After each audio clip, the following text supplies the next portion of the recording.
pourquoi nous avons ce ressenti fréquent de se heurter constamment à un plafond de verre dans nos vies. Malgré nos efforts, malgré nos bonnes intentions, nous nous sentons enfermés sous un plafond de verre.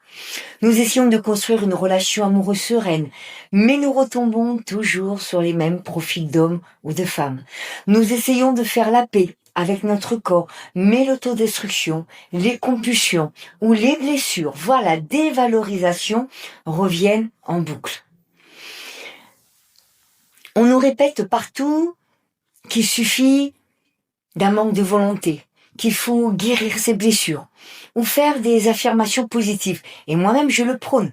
Cela peut être quelque chose de très bénéfique. Mais, en vérité, il y a quelque chose de bien plus profond et complémentaire. C'est ce que nous vivons. Ce n'est pas un manque de volonté. Ce n'est pas un manque de compréhension. C'est ce que la psychologie systématique appelle une dynamique invisible. Vous êtes pris dans les filets de votre arbre généalogique. Vous êtes pris dans des mécanismes inconscients qui vous bloquent encore aujourd'hui. La science met aujourd'hui des mots très précis sur ce phénomène. D'ailleurs, le professeur de psychiatrie, Dr Iskra Valentin, ou encore les célèbres travaux du Dr Anne Ancelin Schustesberger sur la psychogénéalogie ont démontré que nous portons en nous des traumas, des secrets et des schémas inconscients qui ne nous appartiennent pas. En tout cas, la source ne nous appartient pas, mais c'était transmis de génération en génération et nous les portons. Plus récemment, les recherches de épigénétique de scientifiques, comme par exemple Rachel Yehuda, prouvent que le stress, le trauma et les empreintes émotionnelles de nos ancêtres modifient l'expression de nos gènes. Nous n'avons pas seulement hérité de la couleur des yeux de notre grand-mère, nous n'avons pas seulement hérité de la couleur de nos cheveux de notre père, nous avons aussi hérité des blocages inconscients. Dans cette vidéo, nous allons plonger dans cette approche. L'approche des constellations familiales, des schémas systémiques, des mécanismes invisibles pour développer 3 forces invisibles qui sabotent nos relations, notre corps et notre identité. C'est la partie 1. La semaine prochaine, je ferai une partie 2 où nous parlerons des impacts sur notre profession et sur nos finances. Qu'est-ce que la loyauté familiale invisible ? C'est un grand principe des constellations familiales. C'est la loyauté invisible. Nous en parlons beaucoup et souvent nous sommes conditionnés par des loyautés dont nous n'avons absolument pas conscience. C'est un concept majeur théorisé par le psychiatre Yvonne Bozermenidit Nagy. Je ne sais pas si je l'ai bien prononcé, mais vous avez son nom. Par amour aveugle et inconscient pour notre clan, pour notre lignée, nous nous interdisons de faire différemment ou de réussir là où les autres ont échoué. Parce que dans notre mémoire archaïque de notre cerveau, faire différemment, c'est risquer d'être exclu du groupe, d'être exclu du clan. Et l'exclusion, ou le rejet, pour notre inconscient, ça équivaut à la mort. Donc, nous allons voir en première partie cette interdiction inconsciente du bonheur amoureux. Comment cela se traduit-il en amour ? Si votre mère a été malheureuse, trompée, abandonnée, ou sous les femmes de votre lignée, ça peut être les hommes, ont dû sacrifier leur vie amoureuse pour survivre, votre inconscient enregistre une règle d'or. Écoutez bien, dans cette famille, les femmes souffrent en amour. Si vous, aujourd'hui, vous rencontrez un homme, vous rencontrez une femme, agréable, aimante et stable, un signal d'alerte invisible va se déclencher en vous. Inconsciemment, vous vous dites, si je suis pleinement heureuse et épanouie, alors que ma mère, ma maman, ou mon papa, bien évidemment, a souffert, je la ou je le trahis. Je ne fais plus partie du clan. Une loyauté sacrificielle, tout simplement. Pour réparer cette culpabilité inconsciente, vous allez saboter la relation, créer des disputes ou quitter l'homme ou la femme pour retourner vers un profil toxique qui vous rend malheureux, un homme ou une femme qui vous abandonne pour correspondre à l'histoire de votre parent. Vous vous punissez en gros par loyauté. Qu'est-ce qu'il faut comprendre sur cet interdit inconscient du bonheur amoureux? D'abord, c'est que c'est une loi systémique qui est violée en quelque sorte. L'ordre de la double loyauté, c'est-à-dire vouloir porter aussi le destin de ses parents. Les blessures majeures activées vont être la trahison, la peur de trahir le clan si je suis heureuse ou si je suis heureux, et l'injustice, le devoir de s'infliger la même rigueur de vie. Les impacts concrets à l'âge adulte. Ça va être la création inconsciente de pannes sexuelles, par exemple, ou affectives, dès que la relation devient sérieuse. Il va y avoir un blocage à ce niveau-là. On va faire des choix systématiques de partenaires indisponibles, soit géographiquement, soit émotionnellement, ou déjà mariés. Ce sont des exemples. Pour s'assurer l'échec de la relation. Ça va créer aussi le syndrome du saboteur du dimanche, ce que l'on nomme. C'est-à-dire déclencher des disputes violentes, irrationnelles, chercher les problèmes, après un moment d'intimité parfaite, comme si on voulait saboter la relation. Et ce n'est pas faux, c'est le cas. Deuxièmement, tout ce qui va toucher le corps, les addictions et le poids des secrets.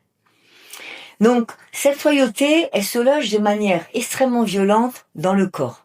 Si vous portez un rapport conflictuel avec votre image, des troubles du comportement alimentaire, par exemple, ou des addictions, que ce soit alimentaire, sucre ou même alcool, regardez en arrière. Le corps est le haut-parleur des secrets de famille. C'est-à-dire que ça cache des secrets de famille, ses comportements et ses problématiques. Une addiction au sucre ou à l'alcool ou au contrôle, ou un rejet de son propre corps, est souvent une tentative inconsciente de matérialiser un secret ou une honte refoulée dans l'arbre généalogique ou dans le cadre, dans le système familial. Une faillite cachée, une fausse couche passée sous silence, un abus sexuel non dit ou une trahison majeure.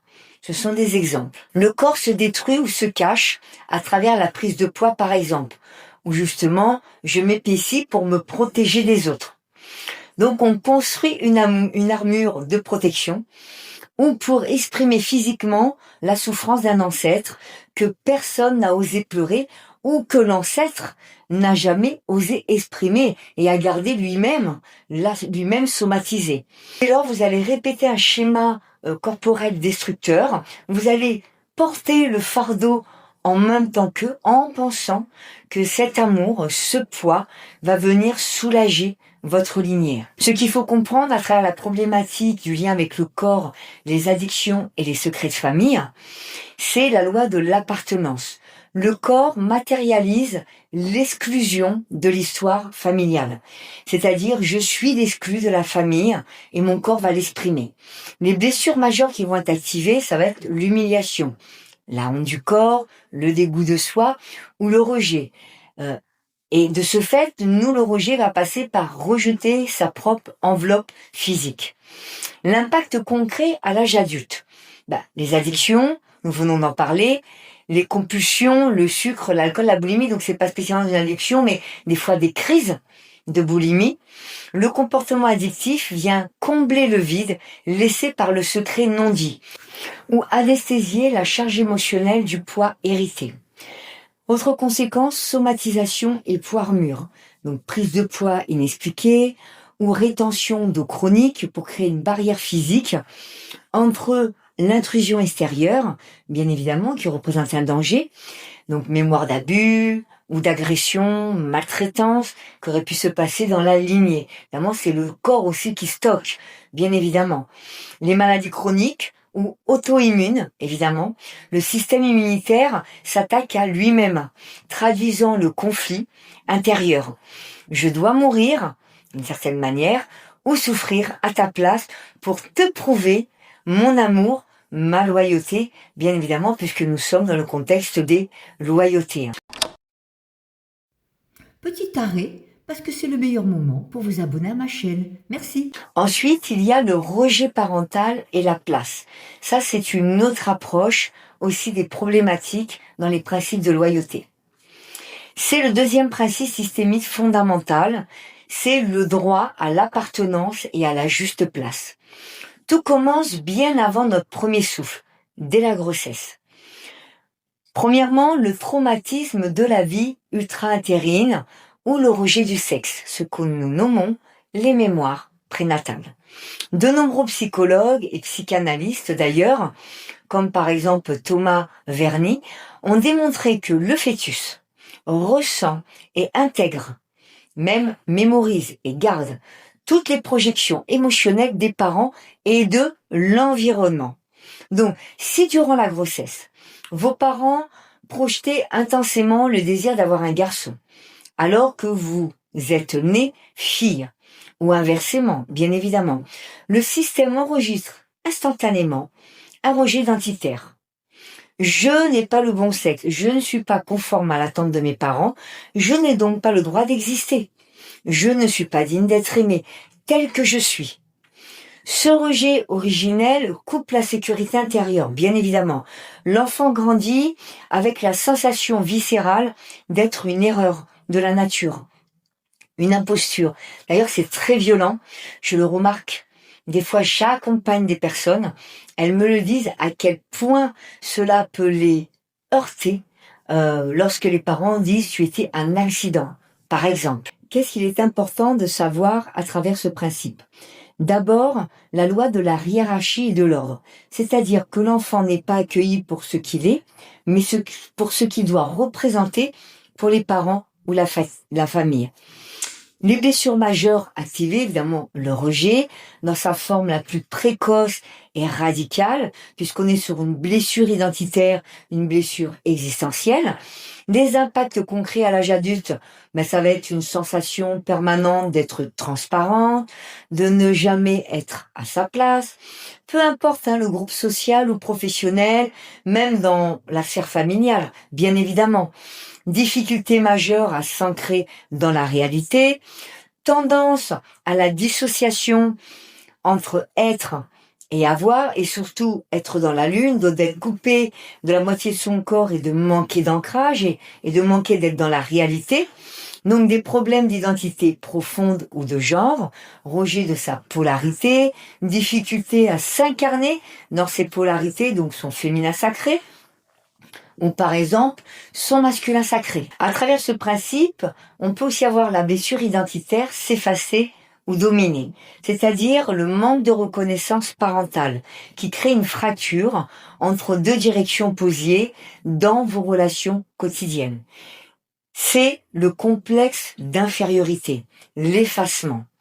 N'ayant pas reçu sa place de manière claire, de manière voulue et dans l'amour, la personne va passer sa vie à s'excuser d'exister. En couple, ou même en amitié, elle devient une véritable éponge émotionnelle. Elle s'efface, accepte l'inacceptable, tolère des relations toxiques ou des situations toxiques et se suradapte aux besoins de l'autre en espérant mendier un peu d'amour. Donc elle va provoquer des situations pour recevoir cet amour. Souvent ça ne marche pas du tout. L'estime d'elle-même est à zéro, alors qu'on a un deuxième schéma qui va être le complexe de supériorité, qui n'est pas le narcissisme. C'est la forteresse. À l'inverse, pour masquer cette même blessure de rejet, d'autres vont développer un mécanisme d'hyper-contrôle et de supériorité.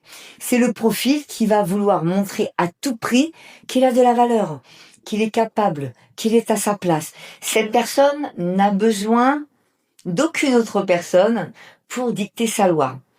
Donc, il y a un devenir très rigide, voire écrasant dans les relations. C'est une réaction de défense.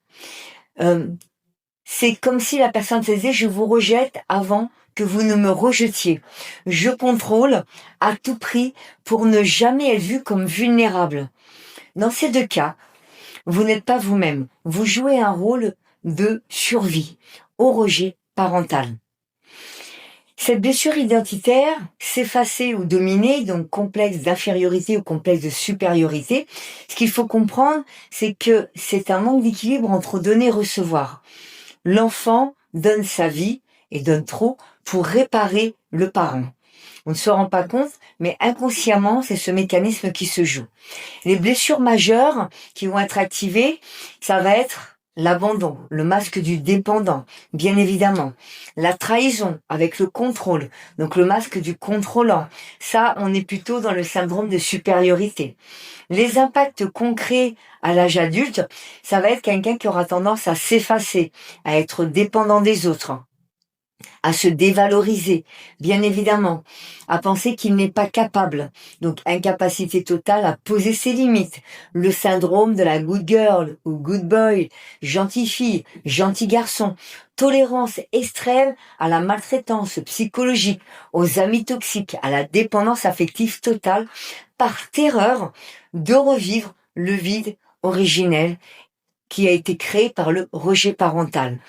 Évidemment, on va avoir plus le contrôlant sur le complexe de supériorité. Donc, épuisement par la performance, burn-out, par exemple. La personne doit devenir parfaite, blessure d'imperfection, riche, puissante, inaccessible pour prouver au monde qu'elle a le droit de vivre. Donc, incapacité à recevoir de l'aide, hyper-indépendance, toxique, je n'ai besoin de personne, et coupure totale de ses propres émotions, évidemment, pour pouvoir se surprotéger. Troisième partie, le mouvement de la vie et la peur du jugement. Ça, c'est le troisième et le dernier principe de cette vidéo, qui est le mouvement de la vie, c'est-à-dire la peur du changement. En systémie, la vie est un flux, un changement perpétuel. Pourtant, nous constatons tous, qu'il y a une immense résistance au changement, à l'inconnu. Pourquoi? Premièrement, parce que le mental préfère ce qu'il connaît. Il préfère le familier, la sécurité au toxique. Donc même si c'est toxique, je préfère ça que l'inconnu. C'est le grand paradoxe humain. Pourquoi une femme resterait-elle des années dans une relation amoureuse destructive ou un homme dans une relation amoureuse toxique ou une dynamique amicale, toxique, alors qu'elle sait rationnellement qu'elle souffre? La réponse, elle est neurologique et elle est systémique. Le mental préfère une souffrance familière à un bonheur inconnu. Pour notre cerveau reptilien, ce qui est familier est synonyme de sécurité. Ce que je connais me sécurise. Même si c'est toxique, même si ça crée de la maltraitance, du déséquilibre et de la souffrance, parce que vous avez survécu à cela jusqu'ici, si ça vous sécurise, vous allez rester dans ce système.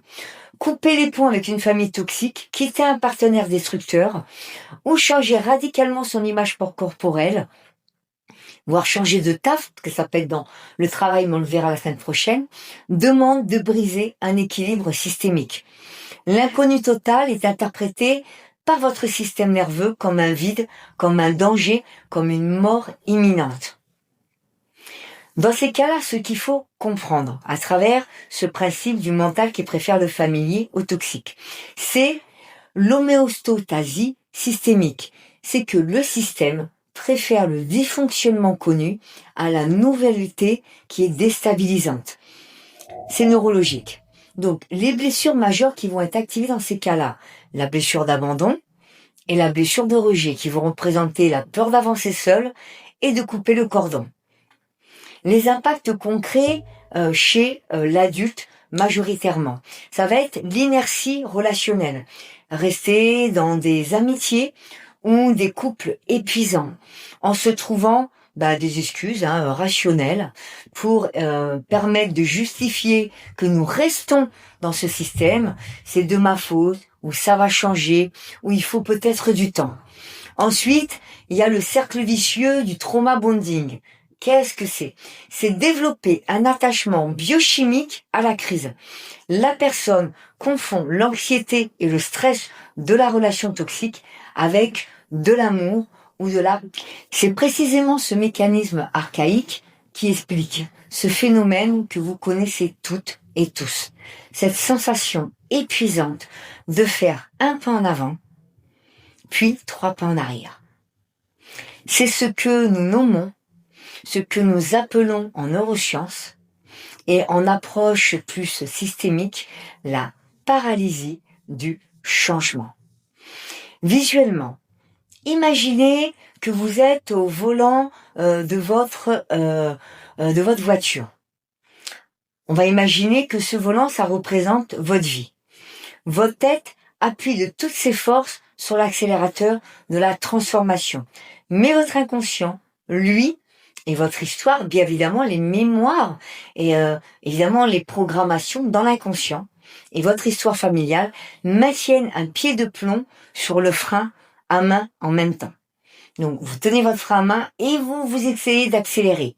Dès que vous initiez une action concrète pour aller mieux, dès que vous commencez à poser des limites dans votre relation, dès lors que vous commencez à prendre soin de votre corps, vous autorisez le succès, le système perçoit un signal d'alarme majeur et se fiche de la même manière.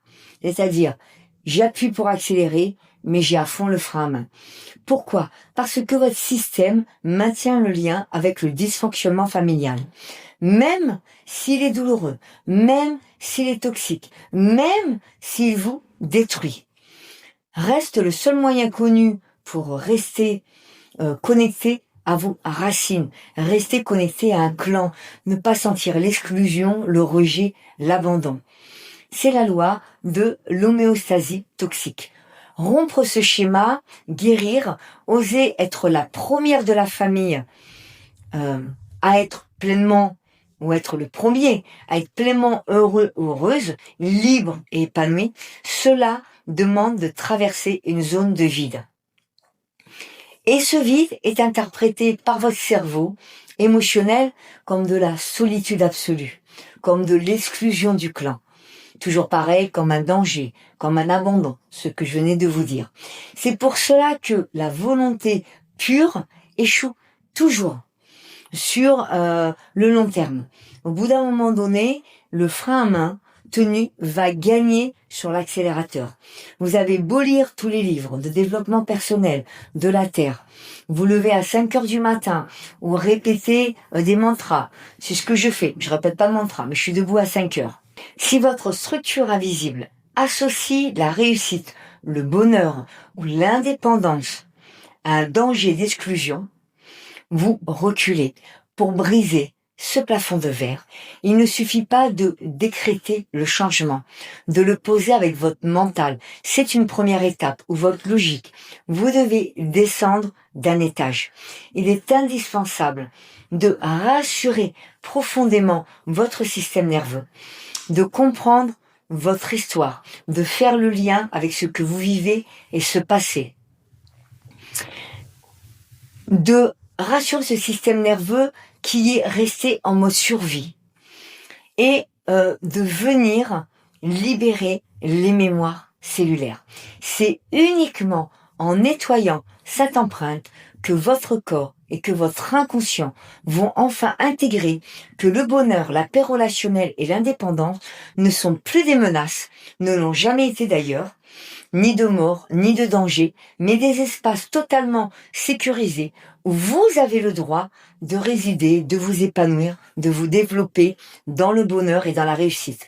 Ce développement apporte la densité textuelle que vous vouliez.